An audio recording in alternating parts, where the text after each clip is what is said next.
السلام جو تھے ان کے پاس کتنے علوم تھے، لیکن فوکس انہوں نے دو چیزوں کو کیا، توحید کو اور ناپ تول میں کمی مت کرو۔ تو کیا مطلب ان کو اس کے علاوہ کچھ بھی نہیں آتا تھا کیا ہے بھائی؟ انبیاء کا علم، امتیوں کے علم اور انبیاء کے علم کی مثال ایسے ہے جیسے سمندر سے آپ نے پانی کا ایک قطرہ نکالا، تو امتی کا علم ایسے اور پیغمبر کا علم جیسے سمندر۔ لیکن شعیب علیہ السلام دو ہی چیزوں کو فوکس کر رہے ہیں بھائی، توحید اور ناپ تول میں کمی مت کرو، دو نمبری مت کرو۔ وجہ اس کی یہ ہے کہ جو علوم اللہ نے شعیب علیہ السلام کو دیے، وہ سارے علوم اگر وہ امت کو دیتے، امت کو فائدہ نہیں تھا۔ انبیاء کرام مصلح ہوتے ہیں، مصلح، ایک لفظ ہے صالح، صالح کا مطلب نیک، ایک ہے مصلح، نیک بنانے والا، سوسائٹی کی اصلاح کرنے والا۔ تو اصلاح کا مفہوم کیا ہے؟ جہاں فساد ہوگا وہاں اصلاح کی جائے گی نا۔ میں اکثر ایک مثال دیتا ہوں، آپ ڈاکٹر کے پاس گئے، ڈاکٹر نے پوری باڈی کا چیک اپ کیا۔ آج کل ڈاکٹر ایسے چیک اپ کرتے ہیں، آپ کا قد اتنے فٹ اتنے انچ ہے تو اس لحاظ سے آپ کا ویٹ نیٹ پہ ڈالا، ٹھک کر کے آ گیا، اتنا ہونا چاہیے ویٹ، ماس اتنا ہونا چاہیے اور فیٹ اتنا ہونا چاہیے، پوری کیلکولیشن کی، کولیسٹرول اتنا ہونا چاہیے، سب سیٹ کر کے ہاں بھائی اوکے کی رپورٹ ہے۔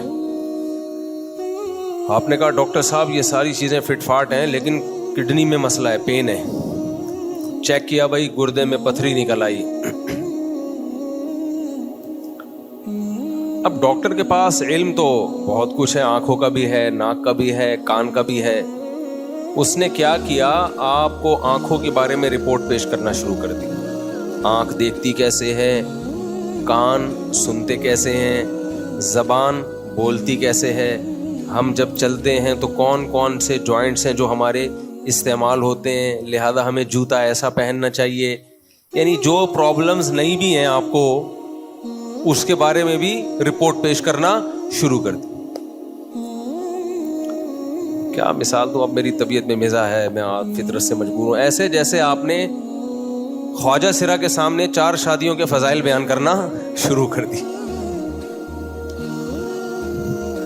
نالج میں تو اضافہ ہوگا نا اس کے، لیکن اس کو کوئی فائدہ ہے؟ کیا خیال ہے بھائی؟ بھائی یہ نالج مردوں کو دی جائے گی نا، خواجہ سراؤں کے لیے یہ نالج، اس کا فائدہ نہیں ہے کوئی۔ حالانکہ نالج تو یہ بھی ہے بھائی کہ اسلام میں اتنی اجازت ہے اور یہ شرطیں اور یہ حقوق ہیں۔ وہ کہے گا بھائی صاحب میرے سامنے کچھ اور بات کرو۔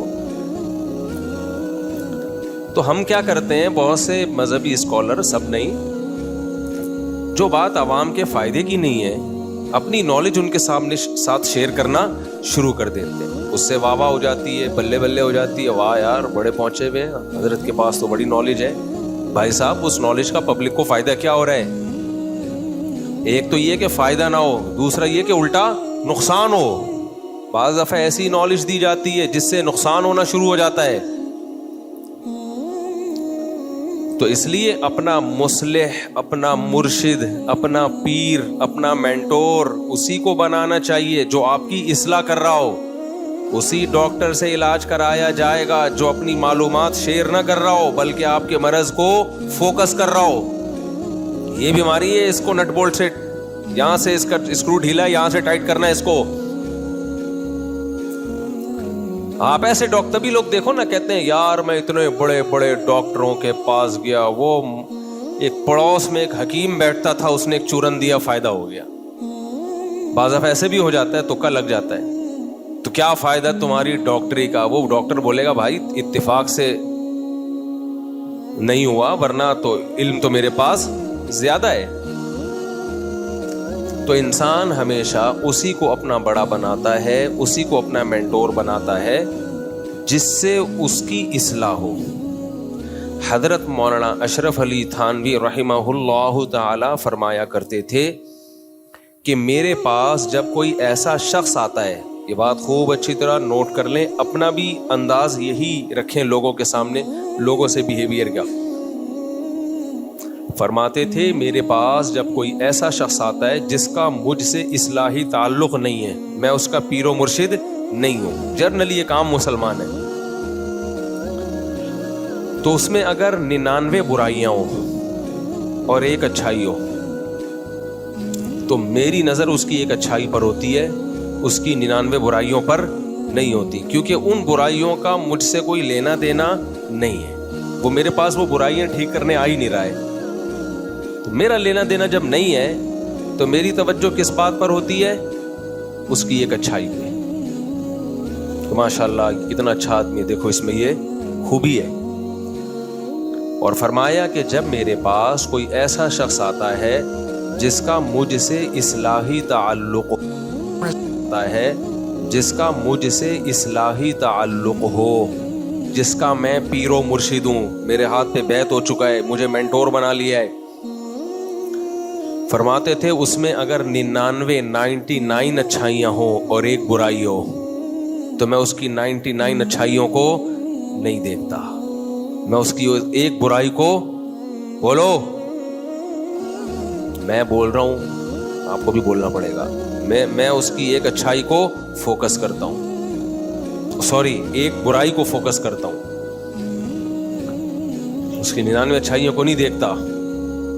کیوں بھائی؟ وہ مریض ہے، میرے پاس علاج کے لیے آیا ہے، روحانی علاج، وہ والا نہیں، ٹوپی ڈرامے والا علاج، روحانی کا مطلب باطنی بیماریاں، اس کو روحانی علاج کا نام ہی ٹوپی ڈرامہ رکھ لو، بس نام ہی پڑ گیا، عامل نہ بولا کرو، بولو ایک ٹوپی ڈرامہ وہاں بیٹھتے، ایک ٹوپی ڈرامہ ادھر بیٹھتے، ایک ڈرامہ وہاں بیٹھتے، ایک ڈرامہ وہاں بیٹھتے، ایک رائے گنج میں بیٹھتا ہے، ایک فلانے مدرسے میں بیٹھتا ہے، کیونکہ رائے گنج میں بھی اس طرح کے ڈرامے باز لوگ گھسے ہوئے ہیں، یہ ہر جگہ گھستے ہیں، بڑے بڑے بزرگوں کے پیر بزرگوں کے نکال رہے ہوتے ہیں جن چڑیل۔ خیر، تو وہ فرماتے تھے کہ 99 برائیاں اور ایک اچھائی ہو تو جس کا اصلاحی تعلق نہیں ہے اس کی ایک اچھائی پہ میری نظر ہوگی، اور جس کا مجھ سے تعلق ہے تو اس میں 99 اچھائیاں ہوں اور ایک برائی ہو تو میری نظر کس پہ ہوتی ہے؟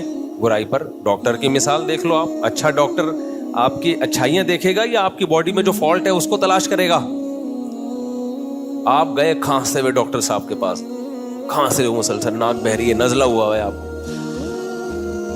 ڈاکٹر دیکھ رہے ہیں کہ یار بندے کا شوگر بھی ٹھیک ہے، بلڈ پریشر بھی ٹھیک ہے، گھٹنے چیک کر رہے ہیں، آپ کے بال وال بالکل سیٹ کام کر رہی ہے، جوڑ ووڑ سب سیٹ، جوڑ توڑ سنگے مروڑ ہڈی وال کو نا پشتوں میں بولتے ہیں، پشتوں میں جب کسی سے ملاقات کرو نا ایسے ہی ہوتا ہے نا، جوڑ توڑ سنگے مروڑ۔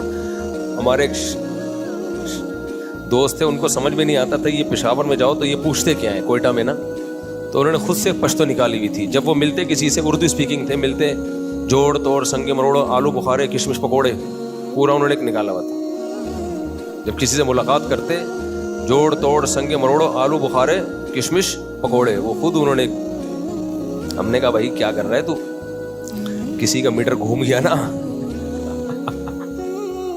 تجھے سنگے مروڑ بنا دے گا، وہ تیرے کشمش پکوڑے بنا کے کھا جائے گا۔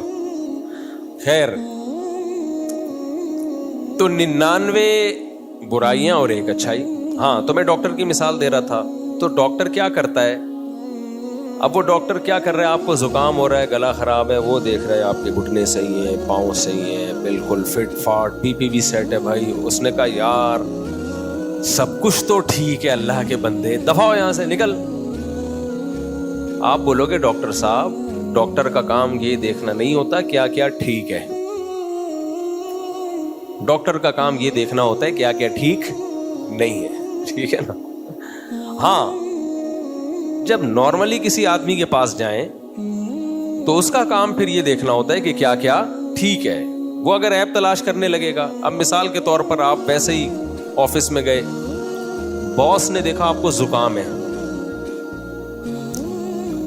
اب وہ دیکھ رہے تجھے زکام ہے، تجھے میں جاب سے نکال رہا ہوں، تو بیمار ہے، ہم نے کمپنی میں صحت مند لوگوں کو رکھنا ہے، بیماروں کے لیے نہیں ہے، تو آپ کیا کہیں گے؟ ڈاکٹر صاحب زکام ہے، نارملی سب کو ہو جاتا ہے، باس سے کہیں گے، باس ڈاکٹر نہیں یعنی باس، زکام سب کو ہو جاتا ہے، بی پی میرا سیٹ ہے۔